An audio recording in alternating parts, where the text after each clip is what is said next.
દ્વારકાધીશ મિત્રો કેમ છે અને મજામાં ને? તો હું તમને ખોડિયારમાં દર્શન કરાવું હમણાં. અને આ ખોડિયારમાં અત્યારે સીમમાં બેઠા છે, પણ આ એક વિચિત્ર એવું ઝાડ છે કે ભગવાનની કળા છે એમાં. તો તમે એ ઝાડ જોવો ને એટલે તમે એ ઝાડ વિડીયો ઊભો રાખીને જોવો એટલે તમને એમાં દેખાય શું વસ્તુ છે. એ વસ્તુ તમને એમાં દેખાય એટલે તમે કોમેન્ટ કરજો કઈ વસ્તુ તમને દેખાય એમાં. અને વિચિત્ર ઝાડ છે એટલે ઝાડ તમને હું બતાવું. વિડીયો તમે આખો કન્ટિન્યુ જોવો એટલે છેલ્લે તમને એ બતાવું. ને આ ખોડિયારમાં છે, દર્શન કરી લ્યો. ને સીમમાં બેઠા છે, અમારી ગામની સીમ છે, અહીંયા બેઠા છે ખોડિયારમાં.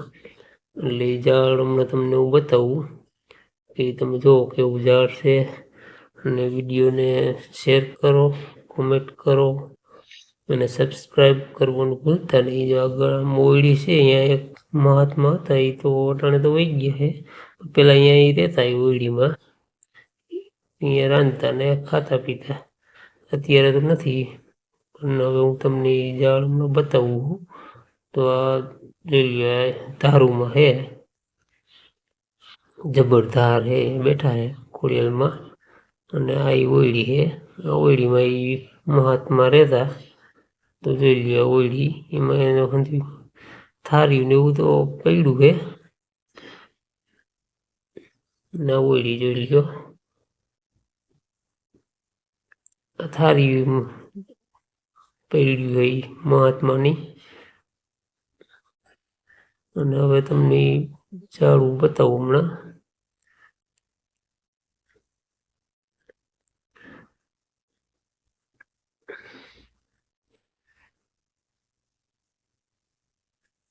હવે આપણે ઝાડો પર જઈએ. હવે તમને ઝાડું બતાવું એટલે તમને એવું લાગે કે આ તો ઈશ્વરની લીલા નિયારી.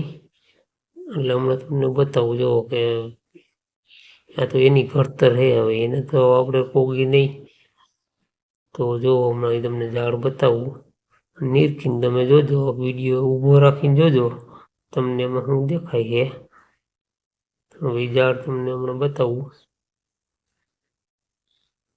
તો જોઈ લ્યો, આ તમે જોવો આ ઝાડ છે, જોઈ લ્યો એ ઝાડ. વિડીયોને લાઈક કરો, શેર કરો અને સબસ્ક્રાઈબ કરવાનું ભૂલતા નહીં. ના અમારા ગામની સીમ છે.